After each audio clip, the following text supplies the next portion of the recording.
जहां Pakistan Tehreek Insaf judicial commission से और सुप्रीम कोर्ट में केस के टेकअप होने से बहुत ज्यादा मुतमईन और खुश है, वहां बिलावल भुट्टो और जरदारी कतई तौर पर मुतमईन नजर नहीं आते। आज तकरीर की और तकरीर में शदीद तनकीद की इमरान खान पर, शदीद तनकीद की मियां नवाज शरीफ पर, साथ ही माजी की कुछ ऐसी बातें की जिसके हवाले से हम ऐसे हकाइक आपको दिखाएंगे कि लगता नहीं है कि सिर्फ बिलावल भुट्टो जरदारी कह रहे हैं। आज जो उन्होंने हमीद गुल और इमरान खान के हवाले से मोहतरमा बेनज़ीर भुट्टो के बारे में बात की, अब्दुल सत्तार ईदी साहब इस हवाले से कुछ कह चुके हैं 2011 में, वो आपको दिखाएंगे।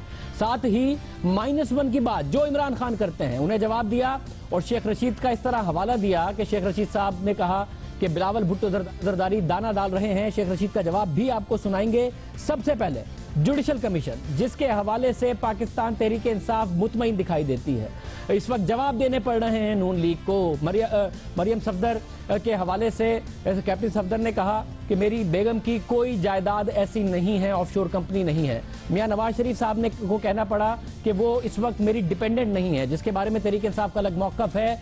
आज बिलावल भुट्टो जरदारी ने जुडिशल कमीशन से बढ़कर मुतालबा किया। अब आपको हिसाब देना पड़ेगा। पनामा पेपर्स पे जमहूरी एहतसाब होनी पड़ेगी। एतजाज एहसन के पनामा पेपर्स बिल पास करना पड़ेगा, वरना जुडिशल कमीशन नहीं चल सकेगा। अगर जुडिशल कमीशन नहीं चलेगा, मैं आपको खबरदार करता हूं, मैं आपको खबरदार कर रहा हूं कि आपकी हुकूमत भी नहीं चलेगा, नहीं चलेगा, नहीं चलेगा।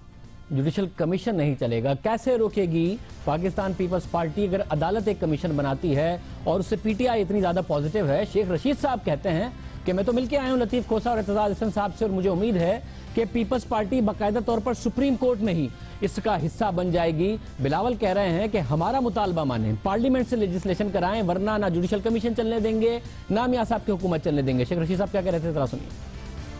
मैं कल खुद एतजाज एहसन साहब के पास गया हूं, लतीफ खोसा साहब के पास गया हूं। ये दो बंदे मुझे आईनी और कानूनी दिखाई देते हैं। उनसे मैंने कहा कि आप इस केस में अपने आप को एक्टिव करें और इसमें सुप्रीम कोर्ट में अपने आप को इस वर्डिक्ट से पहले इसमें शामिल हो।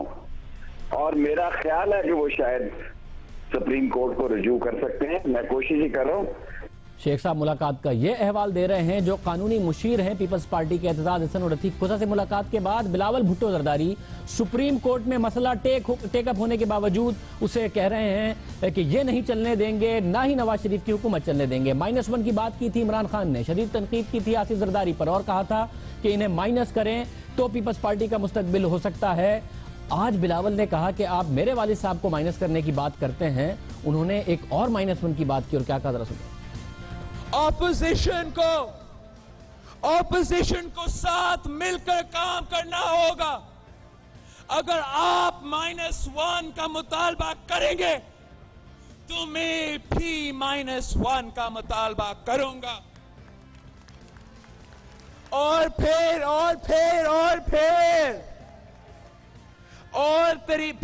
तरीके इंसाफ का सरबराह शेख रशीद होगा और आपसे तो बेहतर काम करेगा ना। तहरीक इंसाफ का सरबराह शेख रशीद होगा और आपसे तो बेहतर काम करेगा ना। अगर आपने अपोजिशन मुत्तहिद रखनी है तो आप ये -1 वगैरह की बातें ना करें। शेख रशीद साहब ने जियो न्यूज से गुफ्तगू की और उन्होंने कहा कि मुत्तहिद करने की बात तो ठीक कर रहे हैं बिलावल, मगर ये जो सरबराह वाली बात है ये दाना डाल रहे हैं, मेरे और इमरान खान के दरमियान इख्तलाफ पैदा करने की कोशिश कर रहे हैं। ये बात बिलावल की ठीक है कि तमाम अपोजिशन को इकट्ठा होना चाहिए और तमाम अपोजिशन इकट्ठी हो सकती है और इसके लिए मैं समझता हूं कि उन्होंने अच्छी बात की है, लेकिन इमरान खान के खिलाफ बात करनी गैर मुनासिब है। इमरान खान एक लीडर है, मुसलसल जिद्दोजहद का नाम है इमरान खान। मैं तो इमरान खान की पार्टी में भी शामिल नहीं हूँ। मैंने उनको कहा कि मैं अपनी आवाम मुस्लिम लीग में, मैं मुस्लिम लीगी हूँ, मुस्लिम लीग को कंटिन्यू करूंगा और मैं कोई ना प्राइम मिनिस्टर का कैंडिडेट हूँ ना मेरी कोई ऐसी ख्वाहिशात है। मैं समझता हूँ एक नेक और एक माशरा और नेक क़यादत और ऑनेस्ट लीडरशिप जो है इस मुल्क में है, इसके लिए मैं इमरान खान का साथ दे रहा हूँ। और ऐसी गलतफहमियां पैदा करना आप दाने में नहीं आ रहे शेख साहब, आप दाने में नहीं आ रहे, इसका मतलब है बिलावल के वो समझते हैं कि कोई और लीडरशिप है ही नहीं इमरान खान के अलावा पीटीआई में, तो आप बन जाएंगे लीडर। नहीं, वहाँ बड़ी क़यादत है उनकी माशाल्लाह। शेर रशीद साहब ने कहा मैं दाने में नहीं आ रहा। तहरीक इंसाफ ने जवाब दिया शदीद तनकीद की, नून लीग ने जवाब दिया शदीद तनकीद की। साद रफीक साहब ने कहा कि बिलावल भुट्टो जरदारी इमरान खान बनने की कोशिश ना करें, वरना इमरान खान जैसा हाल होगा। रेड लाइन क्रॉस की तो भरपूर जवाब दिया जाएगा। आज भरपूर जवाब दिया भी गया। साथ में साद रफीक साहब ने सिंध हुकूमत की कारकर्दगी पर सवाल उठाया। खुद कराची में है और कहा कि सिंध का कोई एक शहर उठा के देखें और बताएं कि वो शहर के मयार पर पूरा उतरता है। बिलावल भुट्टो जरदारी माजी में गए और माजी की उन्होंने एक ऐसी बात की जिसका हवाले से 2011 का अब्दुल सत्तार ईदी मरहूम का इंटरव्यू एक मौजूद है। क्या कहा जरा सुनिए। आप मेरे वालिद के लिए तो बात करते हो, जरा लोगों को अपने बाप इकरामुल्लाह नियाजी की भी तो तारीफ कराओ। जरा लोगों को बताए कि उस्ताद हमीद गुल और आपने शहीद मोहतरमा बेनज़ीर भुट्टो के खिलाफ साजिश करवाई थी।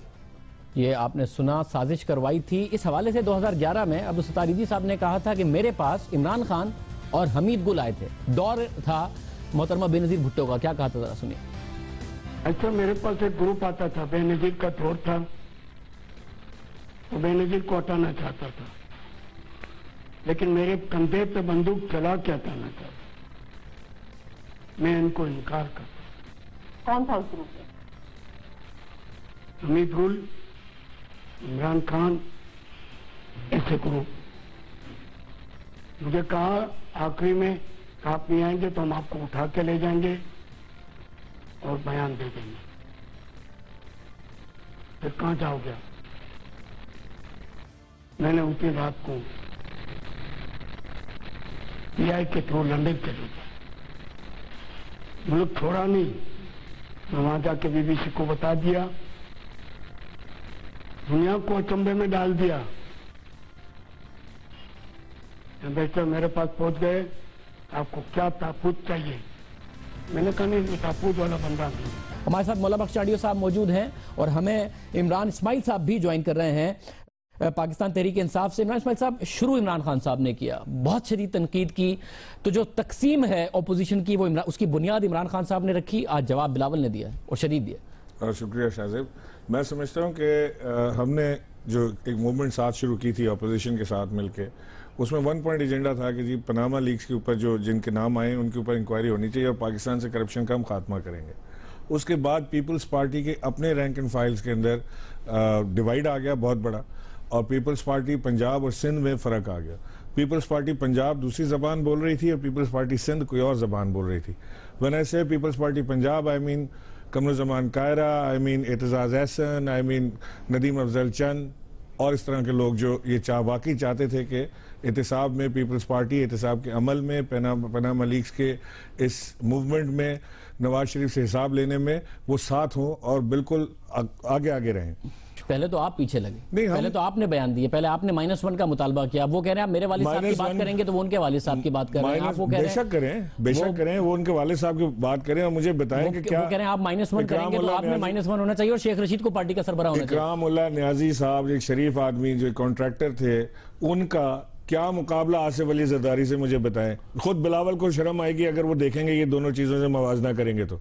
वो एक शरीफ आदमी, ये सारी दुनिया में मिस्टर 10% और मिस्टर 100% के नाम से जाने जाते हैं, अपनी हुकूमत में नहीं आ सक रहे सिंध वापस, सिर्फ इस वजह से कि इन्हें मालूम है कि इनके केसेस खुले हुए हैं और पकड़े जाएंगे। तो जहाँ आपके अपने मिनिस्टर्स भागे हुए हों, शर्जील इनाम मेमन एज अ मिनिस्टर यहाँ से भागे, अरबों रुपए बना के गए, पता है कि वापस आएंगे तो पकड़े जाएंगे। आप किस मुंह से करप्शन के खिलाफ कहा था अक्टूबर के आखिर तक आएंगे, नहीं आए, नवंबर आ गया है। मौला बख्श चांडी साहब, इस तरह चलेगा तो फिर आप आपस में ही लड़ते रहेंगे। ये तो नून लीग के लिए बड़ा अच्छा है, आप दोनों नून लीग के खिलाफ भी आवाजें उठाते रहे हैं मगर जो अब आपस में एक दूसरे के खिलाफ उठा रहे हैं, वालिद वालदा माजी, तो इस तरह मामला कैसे चलेगा? मैं आपकी मेहरबानी, मैं सुन रहा हूं अपने भाई की गुफ्तगू। आज वो पहली बार इंसाफ से हटकर बोल रहे हैं। हमेशा बीच अच्छी बात करते, आज बिल्कुल इंसाफ पर नहीं बात कर रहे हैं। जैसे आप कह रहे हैं कि आगाज तहरीक इंसाफ ने किया है, डी चौक से शुरू हुए हैं, और जो खड़े होकर जो लहजा, जो उनके नकल, जो एक्टिंग करते रहे, उसका क्या कौन हिसाब देगा? नफरतें तो उन्होंने वहां बढ़ाई हैं। लाहौर से चले हैं, सियासतदानों को, कौमी रहनुमा को गालियां देते चले, डी चौक तक, जब तक नाकाम और नामुराद लौटे नहीं तब तक वहां गालियां देते रहे। मेरे भाई से मैं पूछता हूं, लोगों को पता नहीं है, एक एक इंजीनियर जबरदस्ती करप्शन में उतारा गया, फिर वजीर बन जाए, वजारत से भी करप्शन से हटाए, करप्शन के पैसों से जो कुछ किया। हम तो कभी माँ बाप पे बोलते नहीं है, हमारा ये पहचान है। क्या किया भाई, हम पता तो खानदान पे चले, नहीं बोलते। कौन से महल बना लिए, पता है तो सही। क्या किया बताएं? आपकी बात किसने, किसकी बात करें? अब आप ऐसे बीच में बोले, आपको बीच में, यार आप बड़े प्यारे होते हैं बाहर, तो ये आज आप बात ही नहीं करने दे रहे। मगर चाणी साहब, मैं इंटरवीन करता हूं, मैं कह रहा हूं, ये जितना बोलेंगे आप दोनों, आपने इतने उतना ही मामला खराब होगा। अब अगर एक जुडिशरी के फोरम पर एक मामला मौजूद है और वो भी डिस्प्यूटेड कर दिया है, बिलावल कह रहे हैं मैं तो नहीं मानूंगा, इसको चलने नहीं दूंगा। शाहजेब एक ज्यादती होती है। जब मुझे बुलाते हैं मेरे दोस्त, तो जब मैं उनकी अपनी बातें सामने लाता हूं तो वो बीच में बोलते हैं, शोर हो जाता है। फिर आप जो एंकर साहब चल नहीं, आप भाई मेरे, आप भाई हैं। चांडियो साहब, इन्होंने शुरू किया था, ये तो मैंने कहा ना, ये मैंने कहा कि इन्होंने पीटीआई ने शुरू किया था, मगर आज बिलावल ने बोल दिया अब यहां से और खराब करना है, या नून लीग पर के खिलाफ अपने मुत्तहिदा ओपोजिशन बनना है दोनों। आप जरा सुन, चले हम सियासी बात करते हैं, चले छोड़े इन बातों को। ये अभी हमें बता रहे थे कि हम साथ चल रहे थे, 9 पार्टियों को इन्होंने शामिल किया, हम उनके साथ थे, TORs पर हम साथ थे। अगर बात नहीं बनी तो हम वो मुलतवी हुई। आप बिलावल भुट्टो साहब का बयान रिकॉर्ड पर है कि हम उन लोगों को मायूस करेंगे, उन लोगों को मायूसी होगी जो अपोजिशन को मुंतशिर देखना चाहते, हम उनके साथ जाएंगे, खान साहब के साथ। अगर जरूरत पड़ी तो इस एहतजाज में रास्तों पे भी जाएंगे। ये रिकॉर्ड में बयान शाजिब ना हो, मैं सियासत छोड़ दूंगा। वो ठीक है, मगर चांडियो साहब, मगर चांडियो साहब, एक सवाल है, मगर एक सवाल यह है कि जुडिशरी के फोरम पर एक बात पहुंची है, लगता है कि नून लीग के लिए लीगली मुश्किल हो सकती है। बिलावल कह रहे हैं मैं नहीं चलने दूंगा जुडिशल कमीशन को। क्यों? मैं आपको जवाब उसका भी जवाब देता हूं, पर पहले ये बात तो क्लियर कर देना। फिर लाहौर में जलसा हुआ है, शेख रशीद साहब खड़े होकर कह रहे हैं, जिसने तंज की बिलावल साहब पे, फिर वो दोबारा जबान इस्तेमाल की। लेकिन आपको याद होगा उन्होंने क्या कहा, इमरान खान तब कामयाब होगा जब अकेले तौर पर चलेगा। भाई सुप्रीम कोर्ट सबसे ज्यादा ताकतवर है, उसने इंटरवीन किया है, वो हुकूमत को कह देगी कि पार्लियामेंट से जाके कानून बना के लाएं, वरना इख्तियारात अपनी मर्जी से दे देगी। आप दोनों अपनी लड़ाई में, एक जो एहतसाब का अमल शुरू हुआ है जुडिशल फोरम पे, उसको भी नहीं होने देंगे आप दोनों अपनी लड़ाई में। बिलावल साहब ने ये नहीं कहा कि हम अदलिया को काम करने नहीं देंगे। बिलावल साहब ने कहा है आपकी हुकूमत नहीं चलेगी, नहीं चलने देंगे। उसकी वजह है वो समझते हैं हमें तहफ़्फ़ुज़ात है, हम भले जो सुप्रीम कोर्ट फैसला करे। सुप्रीम कोर्ट ने तो नाजायज फांसी दे दी जुल्फ़िकार अली भुट्टो को, हमने तस्लीम किया। आप क्या सुप्रीम कोर्ट ने 2 वज़राए आज़म को उतारा, हमने कबूल किया। मगर शेख रशीद साहब कह रहे थे कि मेरी मुलाकात हुई है एतजाज एहसन और लतीफ खोसा से, आप क्या हिस्सा बनेंगे इस पिटीशन का जो सुप्रीम कोर्ट में है पनामा के ऊपर, जो टेकअप हो गई है, जिसमें कहा गया है पीड़ित हसन हुसैन और मरियम सफदर अपना जवाब जमा कराएं, वरना हम पनामा में जो एविडेंस छपी है उसे सही मान लेंगे। तेजी से काम होगा, आप हिस्सा बनेंगे? ये फैसला मेरी सतह का नहीं है, न मैं कह सकता हूं। एजाज साहब मरकजी रहनुमा ये है, जैसे मेरे भाई ने कहा वर्कर में और लीडर में फर्क है। जाहिर है मैं तो वर्कर हूं, इनके यहां तो सब लीडर हैं। ये बोले तो भी लीडर है, नहीं बोले तो लीडर है। वो लाहौर वाले जो बनियान पहन के घूम रहे हैं, वो बोले तो लीडर है। मैं तो वर्कर हूं, मेरी बात तो नहीं है, मेरी अहमियत नहीं है जब इस लेवल के लीडर। ये जो डिवीजन है इमरान इस्माइल साहब, ये मसला तो है कि पीटीआई की किसी से नहीं बनती, यहां तक कि कल गाली गलूच हो गई पाकिस्तान अवामी तहरीक के साथ। कल तक शेख रशीद साहब इस बात पर नाराज थे कि मैं सड़कों पर था और ये लीडर्स जो डब्बे थे इनके पीटीआई के, वो सड़कों पर थी बोगियां और इंजन सारे के सारे बनी गाला में बैठे हुए थे। आप पीपल्स पार्टी के खिलाफ बात कर रहे हैं, पूरी ऑपोजिशन को डिवाइड करने की जिम्मेदार तो है पाकिस्तान तहरीक इंसाफ। शाहजेब देखें, हमें कोई ऑपोजिशन जैसे ये कह रहे हैं ना कि जी हम अपने लिए तो कर नहीं कर रहे, तो क्या ये हम अपने लिए कर रहे हैं? ये क्या पाकिस्तान तहरीक इंसाफ का मामला है पनामा लीक्स? ये देखें, हम जब भी हमने मूवमेंट चलाई है, पीपल्स पार्टी ने हिस्टोरिकली हमेशा जमहूरियत का नाम लेके कि जी जमहूरियत खतरे में है और नवाज शरीफ को सपोर्ट किया। हर बार ये उनके साथ खड़े होते हैं, धरने में भी ये उनके साथ खड़े हुए, ये आज भी उनके साथ फिर खड़े हुए हैं। अभी तो कह दिया बिलावल ने कि 2014 में जमहूरियत के लिए आपने अलग किया है, आपने अलग किया है। कहना और बात है, करना और बात है। मुझे सर थोड़ी सी इजाजत देंगे? सर मुझे थोड़ी सी इजाजत देंगे बोलने की? मुझे इजाजत देंगे? साईं बिस्मिल्लाह। आप मेहरबानी। कहना और बात है, करना और बात है। कह रहे कुछ है मुंह से, कर कुछ और है। आप मुझे बताएं, आज इन्होंने कहा कि हम इस जुडिशियल कमीशन को नहीं चलने देंगे, नहीं चलने देंगे, नहीं चलने देंगे, तो नहीं चलने दें आप। इसका मतलब क्या है कि आप किसकी हेल्प कर रहे हैं? मेरी, जुडिशियल कमीशन की, पाकिस्तान की या नवाज शरीफ की? जहां चोरी हुई है, जहां मामलात खुल रहे हैं, उसको आप नहीं चलने देंगे। अपने इर्द गिर्द आपको नजर नहीं आता। आप देखें, उनके बराबर इनकी पप्पो खड़ी है, इंट्रोडक्शन कराएं पप्पो का, क्या थी, क्या है, क्या हो गई, वो बता तो चले। कोर्ट ने कहा है उनको, जो कोर्ट ने रिमार्क्स दिए, मुझे वो रिमार्क कहते हुए मुझे शर्म आती है बार बार। उन्होंने कहा कि 9 घर तो डायन भी छोड़ देती है, आपका तो अपना इलाका था लाड़काना, यहाँ पे आपने अरबों रुपए की करप्शन की हिसाब दें, दिया हिसाब? कहा किस चीज में मुझे बताएं? 90 अरब रुपया लगा है लाड़काना के अंदर, वो किधर है वो पैसा? मुझे बताएं। एक सड़क तक नहीं बनी लाड़काना। भूल गए थे जब इनसे इत्तेहाद कर रहे थे अचानक? भाई सब याद था, सब याद था, याद है, याद रहेगा।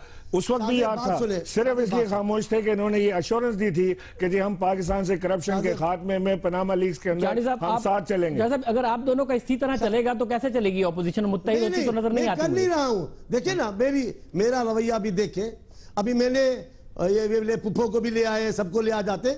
इनको जहां जगह नहीं मिलती ना, वहां लोगों को गालियां देते हैं। मैं आपसे कहता हूं, मैं आपसे साहब, ये जो कोर्ट का ऑब्जर्वेशन इन्होंने बताया लाड़काना के हवाले से, होंगे, मगर ये ऑब्जर्वेशन दिया है कोर्ट ने, और ये सख्त ऑब्जर्वेशन दिया है कोर्ट ने। ऑब्जर्वेशन गलत नहीं कह रहे हो। ठीक है, हम कोर्ट में नहीं बोल रहे हैं, हमें ताकत नहीं है कोर्ट में बोले। कोर्ट के कई फैसले लोगों ने नहीं माना। कोर्ट ने कहा भुट्टो कातिल है, अवाम ने कहा भुट्टो शहीद है। आज खुद मुस्लिम लीग वाले अक्सर मुंह से कहते शहीद है। जरूरी थोड़ी है कि सब फैसले उनके दुरुस्त हो, मगर कोर्ट ने कहा कि 90 अरब रुपए लाड़काना पे कहाँ लगे? अवाम कह रहे हैं कि अभी लगे, लाड़काना बहुत तरक्की याफ्ता हो गया, कराची जबरदस्त शहर बन गया। अभी यहाँ इशू नहीं है, अब ये वो इशू नहीं है। अब जब अब वो ऐसा कोई चांडी साहब, ये समझा जाए कि आप दोनों एक पेज पर नहीं आ सकते अब, या आ सकते हैं? आप सड़कों पर आ सकते हैं, हम आ सकते हैं, हम आ सकते हैं, हम आ सकते हैं। खान साहब को कहें आदमियत का लहजा अपना है। इमरान खान साहब को कहें तकब्बुर से नीचे आए, अपनी शिकस्त को माने। बार बार नामुराद लौटते हो इस्लामाबाद से और लाहौर से, आप नीचे उतरे, बातचीत करें, सियासी लोगों का एहतराम करें, वसीतर मुफाद में बात बनाए, इत्तेहाद बने। हम क्यों नहीं साथ आएंगे? लास्ट कमेंट जल्दी। मैं तो चांडी साहब समझता हूं कि हमें इसमें जो है सक्सेस मिली है। हमने कहा था इस्तीफा दे या तलाशी का अमल शुरू हो गया।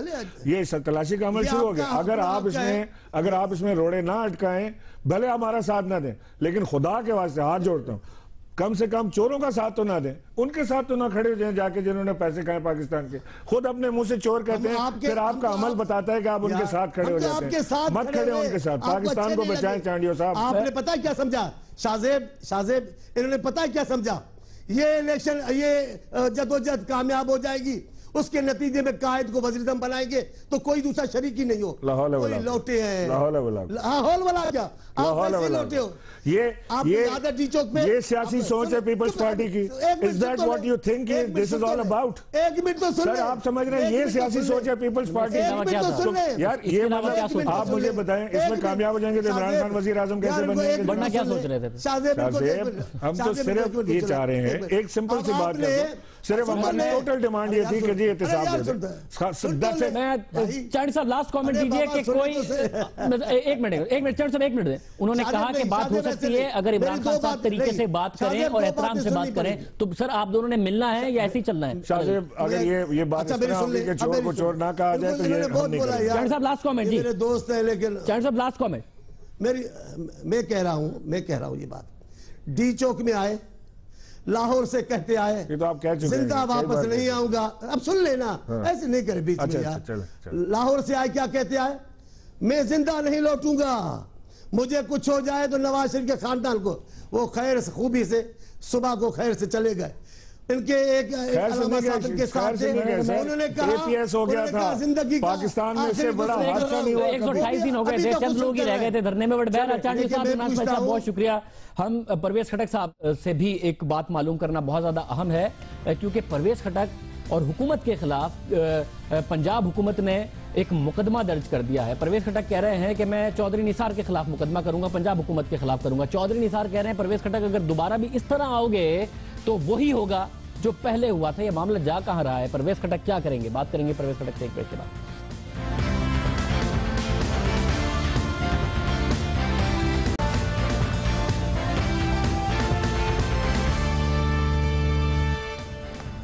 मसला मरियम नवाज शरीफ का है और जवाब देना है दो लोगों ने। एक मियां नवाज शरीफ साहब ने कि आपकी बेटी हैं, आपने कहा ये आपके जेर किफालत हैं, डिपेंडेंट हैं, तो आपने क्यों नहीं बताया कि इनकी ये ऑफशोर कंपनियां हैं। दूसरा जवाब देना है सफदर साहब ने, कैप्टन सफदर ने, कि आपकी अहलिया हैं, आपने अपने डॉक्यूमेंट्स में क्यों नहीं बताया कि आपकी अहलिया की ये कंपनियां हैं। और दोनों की तरफ से जो जवाब सामने आया है उसमें तहरीक इंसाफ तो इल्जाम लगाती है कि मरियम नवाज शरीफ के नाम पर ऑफशोर कंपनी है और वो नवाज शरीफ की जेर किफालत है, डिपेंडेंट है, यानी कि डॉक्यूमेंट्स में कहा है मियां नवाज शरीफ साहब ने। इसका मतलब है कि ऑफशोर कंपनियां नवाज शरीफ साहब की हैं। मगर अब नवाज शरीफ साहब और उनके दामाद कैप्टन सफदर ने जो जवाब सुप्रीम कोर्ट में जमा कराया है वो तहरीक इंसाफ के दावों के बरखिलाफ है। आज कैप्टन सफदर ने सुप्रीम कोर्ट में जवाब जमा कराया और मौक़िफ़ इख्तियार किया कि मरियम नवाज की कोई ऑफशोर कंपनी नहीं, उनकी अहलिया बाकायदगी से टैक्स अदा करती हैं। टैक्स रिटर्न में मरियम नवाज ने तमाम असासों की तफसीलात फराहम की हैं। पनामा लीक्स का मामला सामने आने से पहले वजीर आजम नवाज शरीफ के बेटे हुसैन नवाज शरीफ ने दावा किया था कि मरियम नवाज शरीफ नेस्कोल और नेल्सन कंपनियों की ट्रस्टी हैं। 5 अप्रैल 2016 को बरतानवी अखबार गार्जियन ने शाया की एक खबर जिसके मुताबिक 2006 में मरियम नवाज ऑफशोर कंपनी नेस्कोल की अकेली शेयर होल्डर्स थी और मगर ICIJ की वेबसाइट पर मरियम नवाज को नेस्कोल और नीलसन कंपनी का बेनिफिशियल ओनर कहा गया। और 2012 का एक लेटर भी है जिसके मुताबिक मरियम नीलसन कंपनी की बेनिफिशियल ओनर हैं। वजीर आजम नवाज शरीफ और कैप्टन सफदर का दावा तो अपनी जगह, मगर इमरान खान अपने इल्जाम पर कायम है। कल ही उन्होंने दावा किया कि उनके पास सबूत है कि वजीर आजम नवाज शरीफ ने मरियम नवाज को जेर किफालत जाहिर किया था। साथ ही इमरान खान ने इल्जाम लगाया कि वजीर आजम नवाज शरीफ ने FBR और इलेक्शन कमीशन में रिकॉर्ड अगर तब्दील कराया तो बहुत गलत होगा। क्या कहते जरा सुनिए। 2 चीजें साबित करनी है। एक ये कि मरियम नवाज उनकी डिपेंडेंट है, वो उन्होंने 120 के गोशवारों में लिख के दिया हुआ। तो NA 120 के गोशवारा के वो आपके पास पड़ा? हाँ, वो है हमारे पास गोशवारा। अच्छा, उन्होंने उन्होंने अदालत में कह दिया कि वो डिपेंडेंट ही नहीं है, इलेक्शन कमीशन में भी कह दिया कि वो डिपेंडेंट नहीं है। जब इलेक्शन यानी गोशवारों में लिखा हुआ है और इसका मतलब कि इन्होंने चेंज किए पेपर, इसका मतलब कि ओरिजिनल जो पेपर्स थे इलेक्शन कमीशन के पास और FBR के पास इन्होंने चेंज किए हैं, क्योंकि हमारे पास तो है वो पेपर्स। तलाल चौधरी साहब हमारे साथ मौजूद हैं। तलाल साहब बहुत शुक्रिया। FBR आपके ज़ाहिर हुकूमत के मातहत आता है, आप लोगों ने डॉक्यूमेंट्स बदले हैं क्योंकि या फिर आपके पास डॉक्यूमेंट्स हैं ये साबित करने के लिए कि ना तो वो जेर किफालत हैं, ना ही उनकी इन कंपनियों में कोई बेनिफिशियल ओनरशिप या शेयर होल्डिंग है। गार्जियन में भी छप चुका और ICIJ की वेबसाइट पर भी है। बिस्मिल्लाहिर्रहमानिर्रहीम।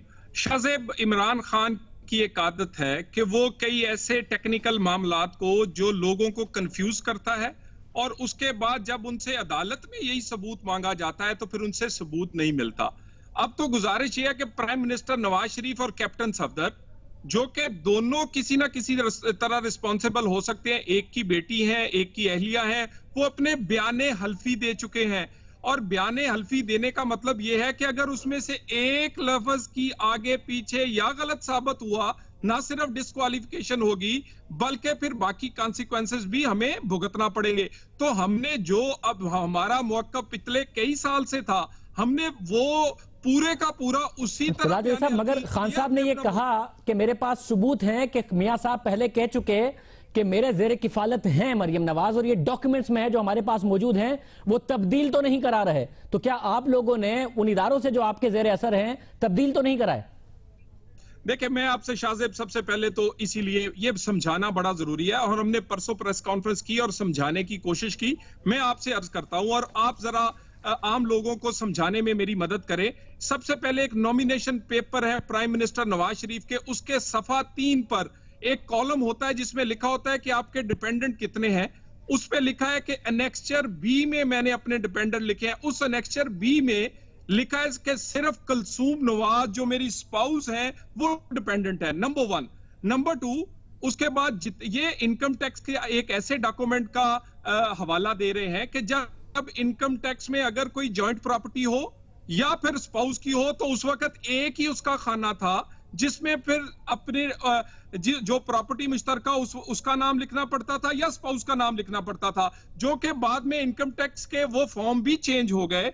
लेकिन ये एक टेक्निकल मामला है, वो कभी उन्होंने डिपेंडेंट नहीं कहा, वो एक प्रॉपर्टी सर ये टेक्निकल मामला, जाहिर ये टेक्निकल मामला कोर्ट डिसाइड करेगी। अगर अदालत साहब, अगर खान साहब कह रहे हैं उनके पास इसके अदरवाइज सबूत हैं, मगर दोनों कह रहे हैं, वालिद साहब भी कह रहे हैं और शोहर भी कह रहे हैं कि उनकी कोई कंपनी नहीं है जिसकी वो बेनिफिशियल ओनर हो, मगर गार्जियन कह चुका 2016 5 अप्रैल में कि मरियम जो है वो नेस्कोल की अकेली शेयर होल्डर हैं। आईसीआईजे की वेबसाइट मरियम नवाज को नेस्कोल और निल्सल कंपनी का बेनिफिशियल ओनर कहती हैं। अब जब आप ये कहेंगे कि नहीं है, ये वेबसाइट गलत कह रही है, तो उसके अगेंस्ट सबूत भी देंगे, क्योंकि अगर आपने कह दिया नहीं है तो वेरीफाई करने के लिए पनामा जाना पड़ेगा और अदालत का पता नहीं कितना टाइम जाया होगा, या फौरन सबूत देंगे कि इस वेबसाइट पे गलत लिखा है, ये देखिए इसका बेनिफिशियल ओनर हुसैन नवाज है, कहीं से भी मरियम नवाज नहीं है। क्या करेंगे?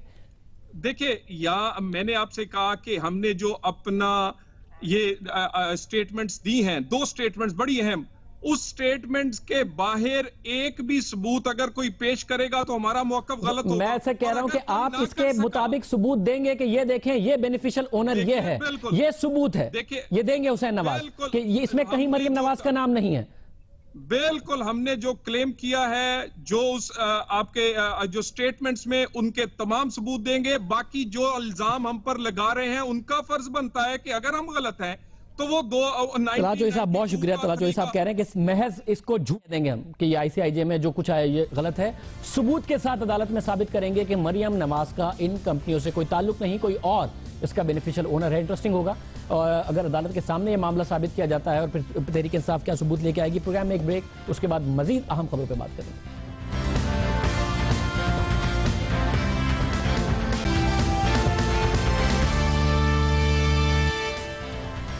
कराची में एक बार फिर हालात खराब होते नजर आ रहे हैं। एक बार फिर लग रहा है कि कराची में टारगेट किलिंग में इजाफा हो रहा है और ये टारगेट किलिंग फिरका वाराना रंग इख्तियार करती नजर आ रही है। आज फायरिंग के 3 मुख्तलिफ वाकयात में 5 अफराद हलाक हो गए। कराची के इलाके शफीक मोड़, पटेल पाड़ा और हैदरी में फायरिंग के वाकयात पेश आए। कराची के इलाके शफीक मोड़ के करीब नामालूम मुलजिमान ने फायरिंग करके 3 अफराद को शदीद जख्मी कर दिया, जिन्हें तिब्बी इमदाद के लिए अब्बासी शहीद अस्पताल मुंतकिल किया जा रहा था कि तीनों अफराद रास्ते में दम तोड़ गए। हम आपको ये बताते चलें कि हमारे नुमाइंदे सैयद आरफीन की रिपोर्ट के मुताबिक इस वक्त को बता रहे हैं कि आज कराची में होने वाली फिरका वाराना टारगेट किलिंग में एक ही असलहा इस्तेमाल किया गया। आज दोपहर 1 घंटे में होने वाली तीनों कार्रवाइयों में एक ही गिरोह मुलविस है आरफीन की रिपोर्ट के मुताबिक, और 1 घंटे में होने वाली 3 फिरका वाराना टारगेट किलिंग एक ही मोटरसाइकिल से की गई। एक ही असला इस्तेमाल किया गया और 1 घंटे के अंदर ये कार्रवाई हुई, यानी एक ग्रुप ने एक मोटरसाइकिल इस्तेमाल करके ये कार्रवाइयां की। ये कराची में ताज़ा लहर नजर आती है। पिछले 15 दिनों में कई टारगेट किलिंग के वाकयात हुए जो फिरका वाराना टारगेट किलिंग मालूम होती है। 29 अक्टूबर को नाज़िमाबाद के इलाके में एक मजलिस पर फायरिंग से एक ही खानदान के हलाक हो गए। वजीर आला सिंध मुराद अली शाह ने इस वाक़े का नोटिस भी लिया, लेकिन मुल्जिमान आज तक सामने नहीं आए। इससे पहले 18 अक्टूबर को गुलशन इकबाल के इलाके में कार पर फायरिंग से अब्बास नामी शख्स जख्मी हुआ, जबकि 17 अक्टूबर को कराची के इलाके लियाकताबाद में मजलिस पर क्रैकर हमला किया गया, जिसमें एक बच्चा हलाक जबकि 7 अफराद जख्मी हुए। इसके अलावा आज जो वाकयात हुए उसमें अहले सुन्नत वल जमात के मुताबिक शफीक मोड़ पर फायरिंग में जाँ बहक अफराद अहले सुन्नत वल जमात के कारकुनान हैं। तो जो मुख्तलिफ 15 दिन में वाकयात हुए हैं, तो उसमें 17 अक्टूबर 19 अक्टूबर को होने वाले जाँ बहक होने वाले अफराद हों या आज, उन सब में एक फिरका वाराना रंग नजर आता है। CCPO कराची मुश्ताक मेहर हमारे साथ मौजूद है। मुश्ताक मेहर साहब बहुत शुक्रिया करने के लिए। क्या इस वक्त तक की तहकीकात हैं, क्या एक फिरका वाराना किलिंग हो रही है, कोई ग्रुप्स का कुछ पता चल सका है? जी बिल्कुल शाहिद साहब, ये फुरका वाराना ही है। देखिए, पहले हमें थ्रेट की कुछ इतलात थी तो हमने मुहर्रम में बहुत सख्त इंतजाम किए थे, जिसकी वजह से उनको इतना ज्यादा मौका न मिला। गो के 1-2 वाकयात मुहर्रम से पहले भी हुए थे, 6-7 को भी हुए थे। तो उसके बाद ये फिर एक लहर आई जिसमें पहले अली तशी को निशाना बनाया गया और आज उसके रिएक्शन में जो है अहले सुन्नत और जमात के जो है वो 6 लोग जो है वो निशाना बने। तो इसमें हमें कुछ क्लूज है, दोनों तरह के, ह्यूमन इंटेलिजेंस भी है और थोड़ा सा टेक्नोलॉजी के भी क्लूज हैं फोन वगैरह के जरिए। तो आज रात ही हम इंशाल्लाह क्रैक डाउन करेंगे और उनके पहले मरहले में जो है टेक्निकली तो यही है कि हम इनके फैसिलिटेटर्स को पकड़ेंगे, लेकिन लॉन्ग टर्म स्ट्रेटजी यही है कि इंशाल्लाह तो असली मुल्ज़िम है उन तक हम पहुंचे और उनके हम फैसिलिटेटर्स को और उनके फाइनेंसर्स को हम पैरालाइज करें, डिकेपिटेट करें ताकि ये दोनों के लिए इंटेलिजेंस है। 29 अक्टूबर को जो मजलिस पर फायरिंग हुई और एक ही खानदान के 4 अफराद हलाक हुए, फिर आज जो हलाक हुए हैं, तो एक ही दोनों के खिलाफ इंटेलिजेंस आ गई है और दोनों के खिलाफ कार्रवाई होगी। जी दोनों फरीकीन के खिलाफ कार्रवाई होगी जी, दोनों फरीकीन के खिलाफ। बहुत शुक्रिया। सीसीपीओ कराची मुश्ताक मेहर कह रहे थे कि मिल गई है फैसिलिटेटर्स के हवाले से भी और आगे जिन्होंने एग्जीक्यूट किया उनके हवाले से भी। जो इस वक्त हमारे पास ब्रेकिंग न्यूज़ है वो हम आपको बता रहे हैं, जिसको सीसीपीओ साहब ने कंफर्म भी किया कि ये फिरका वाराना टारगेट किलिंग थी। और आज जो हमारे पास जो इतलात हैं वो ये कि एक ही असला इस्तेमाल हुआ। 1 घंटे में होने वाली तीनों कार्रवाइयों में एक ही गिरोह मुलविस था, उसने एक ही असला इस्तेमाल किया, एक ही मोटरसाइकिल पर थे और 1 घंटे के अंदर अंदर 3 मुख्तलिफ इलाकों में, और 3 मुख्तलिफ इलाके कराची के नक्शे में एक ही पट्टी पर आते हैं, उसमें ये कार्रवाई की गई। और सीसीपीओ साहब कह रहे हैं कि आइडेंटिफाई कर लिया गया है और आज ही क्रैक डाउन किया जाएगा। उम्मीद करते हैं कि कल तक कोई इस हवाले से मजीद मालूमात है। प्रोग्राम में एक ब्रेक शामिल करते हैं। वज़ीर आला परवेज़ खटक हमारे साथ मौजूद होंगे। केपी की हुकूमत कह रही है कि वो मुकदमा करेगी वज़ीर दाखिला के खिलाफ। आज मुकदमा FIR कराई गई है केपी के हुक्मरानों के खिलाफ और चौईसार साहब बड़ी सख्त बात कर रहे हैं परवेज़ खटक साहब के हवाले से, उनसे पूछेंगे एक ब्रेक के बाद।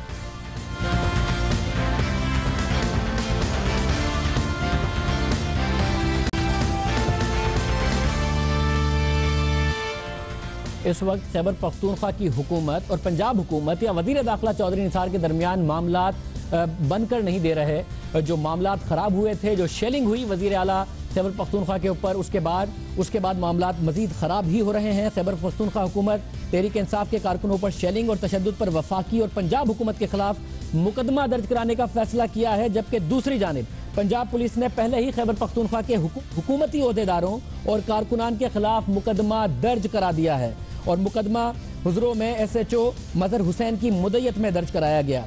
खैबर पख्तूनख्वा के मुश्ताक गनी कहते हैं कि चौधरी निसार, IG पंजाब मुश्ताक सुकेरा और सेक्रेटरी पंजाब के खिलाफ FIR दर्ज कराई जाएगी। ये एक दूसरे के खिलाफ मुकदमात अगर होंगे तो ये मामला कैसे आगे बढ़ेगा। आपको याद दिलाते चलें कि 2 नवंबर को इस्लामाबाद के जलसे में परवेज़ खटक साहब ने FC के जवानों के हवाले से कहा कि उनके सामने उनके पश्तून भाइयों को खड़ा कर दिया गया। हमारे पठान भाई FC वालों को हमारे सामने खड़ा कर दिया। वो तो हमारे भाई है, वो तो पठान है, कैसे वो पठान पर गोली चलाएगा। और फिर क्या किया, उनकी तनख्वाहें बढ़ा दी। ओ बाबा, ये 4 साल से क्यों नहीं बढ़ाई? इसलिए बढ़ाई कि उन्होंने पठानों ने पठान पे हमला कर दिया। मुझे शर्म है अपने FC भाइयों को। आपको तो बंदूकें फेंक देनी चाहिए थी। आपके भाई आ रहे थे, आपके दोस्त आ रहे थे। और चौधरी निसार साहब ने इसका जवाब दिया और क्या कहा, ये परवेज़ खटक, ये जो FC है ये न मुस्लिम लीग नून की फौज है, न PTI की है, न किसी और पार्टी की है, ये पाकिस्तान की फौज है। ये जो खैबर पख्तूनख्वा में कहते हैं कि हमारा रास्ता रोका गया, परवेज़ खटक साहब आप कल भी आए, क्या आपका रास्ता रोका गया? आपको प्रोटोकॉल दिया गया। परवेज़ खटक, ये भी सुन लो, मेरा 40 साल से तुमसे बहुत दोस्ती रही है, स्कूल के जमाने से। ये भी सुन लो कि तुम इस्लामाबाद में इंतशार फैलाने आओगे तो तुम्हारे साथ वही सलूक होगा जो 2 दिन पहले पत्थरगढ़ में हुआ था। अगर आइंदा इंतशार फैलाने आओगे तो वही सलूक होगा जो 2 दिन पहले हुआ था। एक तरफ ये मामला है, दूसरी तरफ मुत्तहिदा कौमी मूवमेंट ने आज आर्टिकल 6 के तहत कार्रवाई की करारदाद जमा कराई है कौमी असेंबली सेक्रेटेरिएट में परवेज़ खटक साहब के खिलाफ। और वो जमा कराई है 30 अक्टूबर को। उनके एक जलसे में बयान के हवाले से क्या कहा था खटक साहब ने, जरा सुनो। आपने पठानों को ललकारा है, हमारे रास्ते बंद किए हैं, हमें पाकिस्तान से काट दिया कल सारा दिन, और अगर हमें पाकिस्तान से जुदा करोगे तो तुम्हारा बुरा हशर करके दिखाऊंगा। मैं नवाज शरीफ को कहता हूं कि तुम हमारे हक नहीं देते, हमारी बात नहीं सुनते, तो हमें बागी बनाना चाहते हो। हम बागी बन जाएंगे तो फिर इस मुल्क का हशर नशर हो जाएगा। हमें बागी मत बनने दो, हमारी जुबान मत बदलो, ये ना हो कि हम कुछ और नारा लगा दें। इन दोनों इश्यूज पर बात करेंगे। वजीर आला खैबर पख्तूनख्वा परवेज खटक साहब हमारे साथ मौजूद हैं। खटक साहब बहुत बहुत शुक्रिया, आपने वक्त निकाला। खटक साहब, सबसे पहले वो 40 साल पुराने दोस्त हैं आपके चौंसार साहब, वो कह रहे हैं दोबारा भी अगर इंतशार फैलाने आएंगे तो यही किया जाएगा, और वो एफसी के हवाले से भी बयान दे रहे थे। मुकदमात का सिलसिला शुरू हो गया, आप पंजाब के और वफाकी वजीर दाखिला के ऊपर मुकदमा जमा करने जा रहे हैं, पंजाब ने आपके खिलाफ कर दिया। देखिए, एक तो मुझे बहुत अफसोस है कि सुप्रीम कोर्ट का डेट ना आता और ये चीज़ वापस ना होती, मैं इनको तमाशा दिखाता कि हम क्या करना, हमने कुछ करना कुछ नहीं था। हम अपने मुल्क में जा रहे थे, मोटरवे पे जा रहे थे, ना इंतशार फैलाने जा रहे थे। हमें अपने लीडर ने बुलाया कि अब बनीगाला आ जाओ। हम बनीगाला जा रहे थे, कोई इस्लामाबाद बन के वरने वाला नहीं था, कोई बंदूक नहीं थी। हम पर बड़े इल्ज़ाम लगाए, ये झूठे लोग हैं, डरपोक हैं, पुलिस का सहारा लेते हैं। मैं जो अदालत में जा रहा हूँ, मैं FIR में इंटरेस्टेड नहीं हूँ। ये यहाँ FIR का क्या हशर होता है मुझे पता है, और पंजाब पुलिस मेरे FIR कहाँ लेगी, वो तो इनके पिट्ठू हैं। तो मैं तो जा रहा हूँ अदालत में कि मुल्क के मुस्तकबिल के लिए कि आइंदा अदालत फ़ैसला दे कि आया इस मुल्क में इसी तरह लोगों पर आंसू गैस से मारे जा सकते हैं, लोगों को कत्ल किया जा सकता है, सारे मुल्क को बंद किया जा सकता है, सूबों को एक दूसरे से काटा जा सकता है, और एक काफिला जो आ रहा है पुरअमन है उसको अपने कैपिटल में जाने से रोका जा सकता है। अगर अदालत फैसला दे दे कि ये सब इनका कानूनी है, आईनी है, तो फिर हम मान जाएंगे, फिर हम मारो, हमें जितना मर्जी करो, डिक्टेटरशिप करो। लेकिन ये फ़ैसला मैंने जाना है, चाहे इस पर जितने मर्जी साल लग जाए। मैं अदालत से इल्तिजा करूँगा कि हमें फ़ैसला सुना दें कि ये कानून इजाज़त देता है। मैं तो इतना पढ़ा लिखा हूँ, मैं कानून देखा ही नहीं, कहीं नहीं लिखा कि आप किस कानून के रोड बंद करना बहुत बड़ा जुर्म है। इनको ये समझ ही नहीं आती, ये पढ़ते नहीं। और ये कैसे कमांडर्स है, कैसे IGs है कि ऑर्डर मानेंगे गैर कानूनी। मेरा IG तो कभी नहीं मानेगा, मैंने उनको इंडिपेंडेंट कर दिया। मेरे सूबे में ऐसे हुआ कि हमारी रैली आ रही थी क्वाड में, तो IG ने मुझे फ़ोन किया कि वो रोड बंद करें। मैंने कहा जी मेरे से क्यों पूछते हो, आपके पास कानून है, आपके पास इख्तियार है, मैंने आपको बाइख्तियार कर दिया, आप फैसला करने। रोड बंद करना ठीक है तो बंद कर दें, नहीं ठीक है तो ना बंद करें। मैं कल आपसे पूछूंगा आइन के मुताबिक कि आपने काम ठीक किया है कि नहीं। मैं कभी नहीं ऑर्डर दूंगा। खड़क साहब, आपको नहीं लगता कि आप एक कंट्रोवर्शियल पर्सनालिटी भी नहीं हैं, आप सीधा सीधा एक सियासतदान हैं, अपना काम करते रहे हैं, एक सूबे के वजीर आला हैं। आपके अपने लीडर ने एक ऐसे वक्त में जब वो खुद कह चुके थे वो इस्लामाबाद को बंद करेंगे, सारी पंजाब की लीडरशिप बैठी रही बनीगाला में, जहांगीर खान तरीन साहब, शामी महमूद कुरैशी साहब, आपको एक कंट्रोवर्सी में फंसा दिया है कि अब MQM कह रही है आपके उस बयान पर कि आपके खिलाफ आर्टिकल 6 चलाएं। हालांकि MQM खुद कहती रही है कि इस किस्म की चीजें नहीं होनी चाहिए, पता नहीं क्या कर रहे हैं, और आपके खिलाफ मुकदमात हो रहे हैं। आपको कंट्रोवर्सी में फंसा दिया आपकी अपनी पार्टी ने, आपके अपने लीडर ने, हालांकि आपका ट्रैक रिकॉर्ड ऐसा बिल्कुल नहीं था। नहीं, मैं ना फंसने वाला हूँ, ना मैंने गलत किया। देखिए MQM को तो मैं अफसोस होता है, आज जिसका लीडर पाकिस्तान को नहीं मानता, जिसका लीडर पाकिस्तान जिंदाबाद का नारा नहीं लगता, वो जो है रोह से मिला हुआ है, उसकी करतूतें किससे छुपी हुई हैं।